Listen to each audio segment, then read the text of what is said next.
मुस्लिम सफर जो 35-36 साल पहले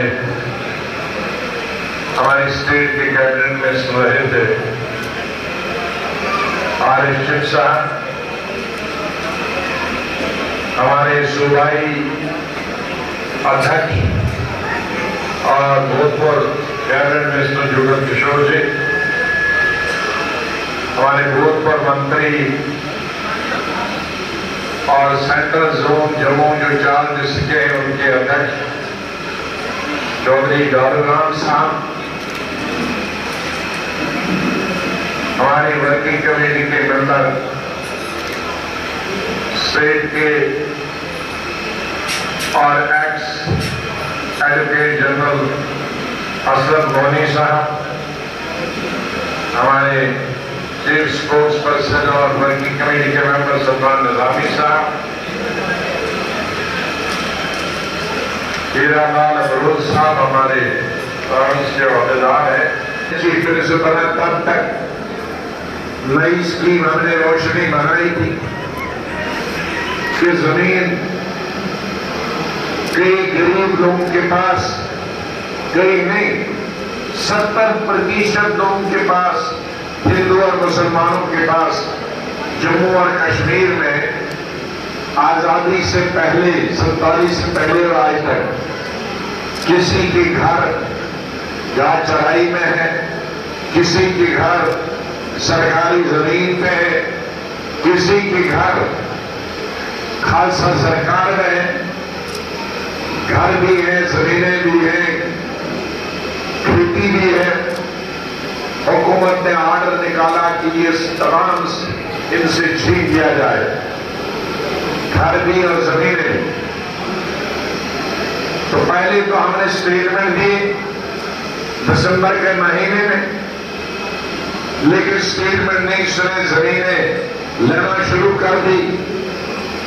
खासकर से हमारे बॉर्डर पे हिंदू भाई जो रहते हैं पाकिस्तान बॉर्डर पे, शुरुआत वहीं से की। वो सब आए मेरे पास रोते रोते, हम तो मर गए, आपने तो हमें मालिकाना हक दिया था, अब इसका क्या हो।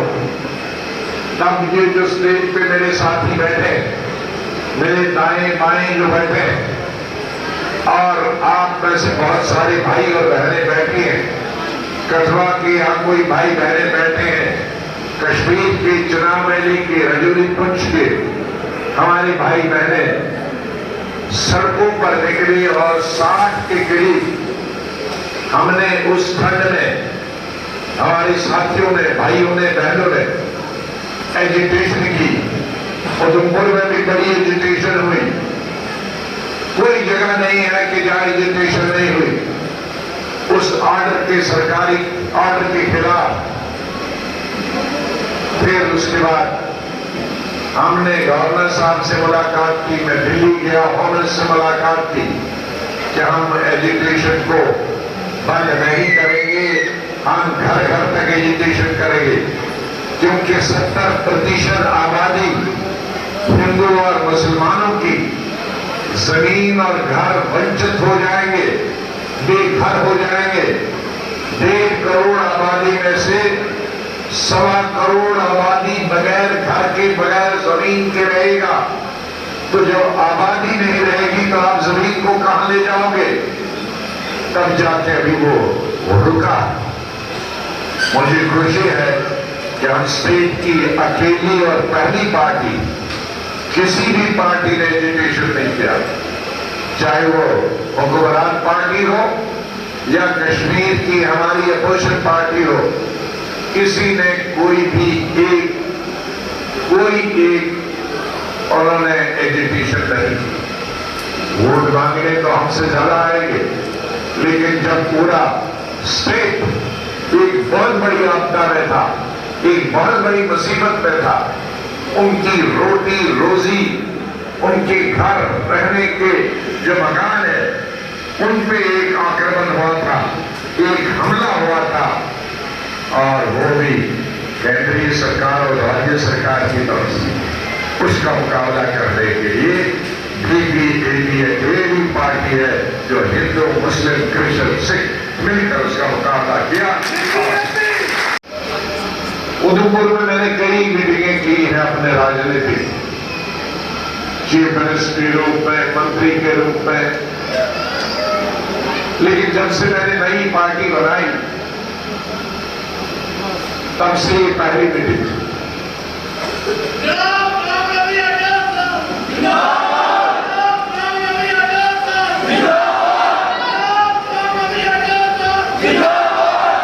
गुलाम अहमद साहब ताजा होता है,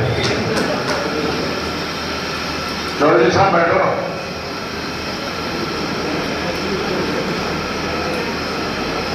मैं बड़े दिनों से हमारे साथियों को, सीनियर लीडरों को बता रहा था उधमपुर के कि भाई मैं 6 महीने से पूरा जम्मू कश्मीर घूम आया, हर डिस्ट्रिक्ट घूम आया और एक नया रिकॉर्ड पैदा किया। हमारी धारणा बड़ी थी, लीडर भी बड़े कामचोर होते हैं, वो भी अपनी सुविधा के हिसाब से मौसम का भरोसा देते हैं। मैंने देखा हमेशा जितने भी चुनाव वैली में, चुनाव वैली हुआ, ये डोडा, भद्रवाह, किश्तवाड़, रामबन, बहरहाल, इनको हम कहते थे दिसंबर जनवरी में, फरवरी में पब्लिक मीटिंग को कहते बड़ी ठंड है जी, बर्फ में है, कोई नहीं आएगा। हमारे कश्मीर के जितने लीडर हैं, लोग हैं, हर पार्टी, उनको बोलते थे नवंबर, दिसंबर, जनवरी, फरवरी में, नहीं जनाब अभी तो एक आदमी भी नहीं आएगा। तो मैंने अभी 40-50 साल राजनीति में आने के बाद देखा ये तो हमको बुद्धू बनाते थे। मैंने नई पार्टी बनाने के बाद चुनाव वैली में भी और पूरी कश्मीर वादी में दिसंबर, जनवरी, फरवरी में दर्जनों पब्लिक मीटिंग, तो मैंने ये देखा कि हमारे लीडर खुद काम नहीं करना चाहते थे और लोगों के सर चढ़ा देते थे कि वो नहीं आएंगे। अरे वो 10 गुना ज्यादा आते हैं सर्दियों में, क्योंकि सर्दियों में विचारों का कोई काम काज नहीं है, खेती बाड़ी नहीं है और कुछ नहीं है, तो चलो सुनने ही आ जाओगे। तो ये एक नया फार्मूला किया। असली हमारे लीडरों को खुद गर्मियों की, सर्दियों की छुट्टियां जम्मू में मनानी होती थी और लोगों को बुरा भला कहते थे। तो मैं धन्यवाद करता हूं आज उन ठंडी इलाकों के लोगों को, चाहे वो कश्मीर के हों, चुनाव वैली के हों, ये जिन्होंने दिसंबर की ठंड में भी, बर्फ में भी, जनवरी की ठंड में भी, फरवरी की ठंड में भी बड़ी संख्या में बड़ी बड़ी पब्लिक मीटिंग की। उसमें हिंदू भी थे, मुसलमान भाई।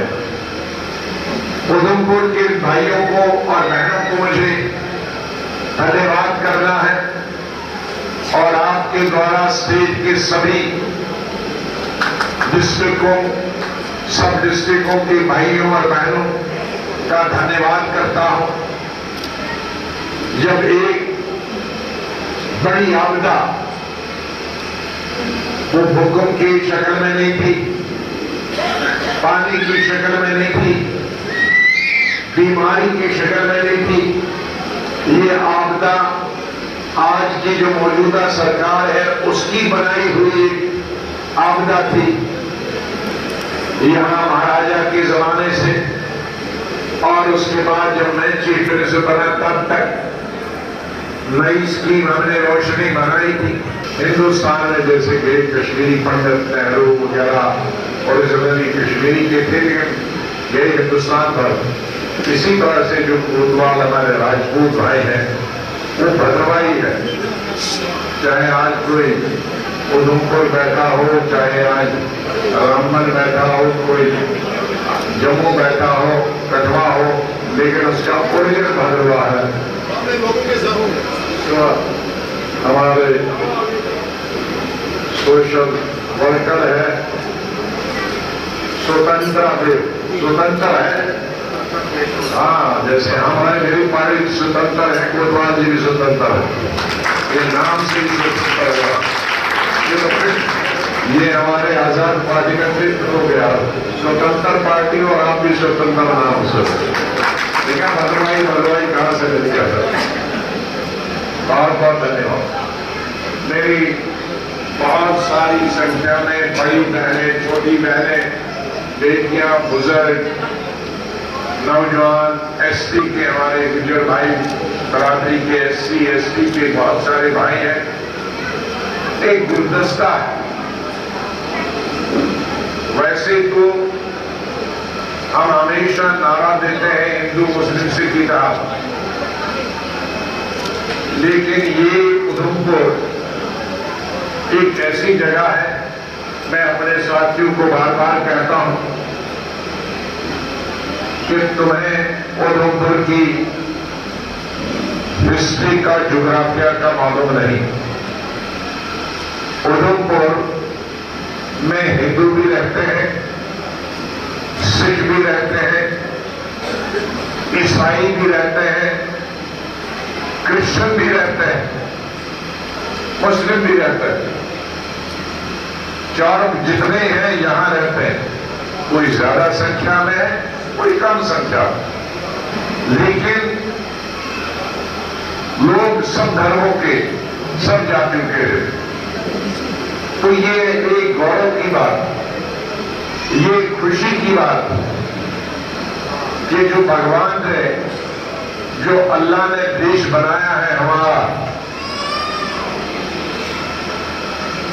या जो दुनिया बनाई, जिस दुनिया में उन्होंने सभी जातियों के, सभी धर्मों के लोग बनाए हैं, वो इस शहर में सभी धर्मों के लोग रहते हैं, प्रेम से रहते हैं, प्यार से रहते हैं, और कभी दंगा नहीं हुआ, कभी नफरत पैदा नहीं हुई।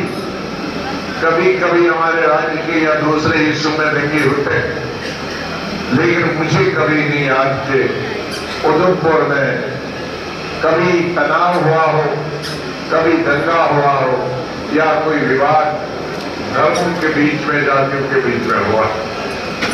तो ऐसी जगहों पे मैं, यहां हमारे क्रिश्चियन भाई जब फंक्शन करते हैं, मैं उसमें भी आता हूं। मैं चाहूंगा कि अगले वक्त में हर धर्म के दिवाली का फंक्शन होना चाहिए, हमारे गुरुपुरब का जब फंक्शन है उसमें भी हमें बुलाना चाहिए, ईद का फंक्शन है उसमें भी। और यहाँ जो मुस्लिम है वो ओरिजिनल पंजाबी मुस्लिम है, कश्मीरी मुस्लिम नहीं है। वो ओरिजिनल जो पंजाबी थे महाराजा के वक्त, उससे पहले हरि सिंह थे, और डोगरा मुस्लिम है वो यही है और कहीं नहीं। जम्मू में थोड़ा डोगरा मुस्लिम है, और उधमपुर और रियासी में थोड़े डोगरा मुस्लिम बचे हैं, जिनकी जबान दूसरी ही है, कश्मीरी भी है।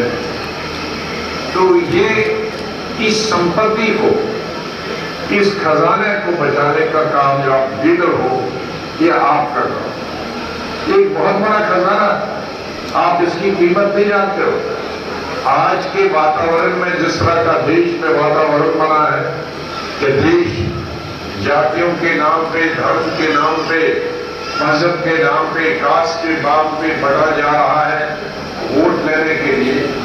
ऐसे में कोई जगहें आज अगर बची है जहां सभी धर्म, सभी जातियों के लोग प्रेम से रहते हैं, प्यार से रहते हैं, ये हमारे देश के लिए और हमारे लिए सबसे बड़ी संपत्ति है, सबसे बड़ा खजाना है।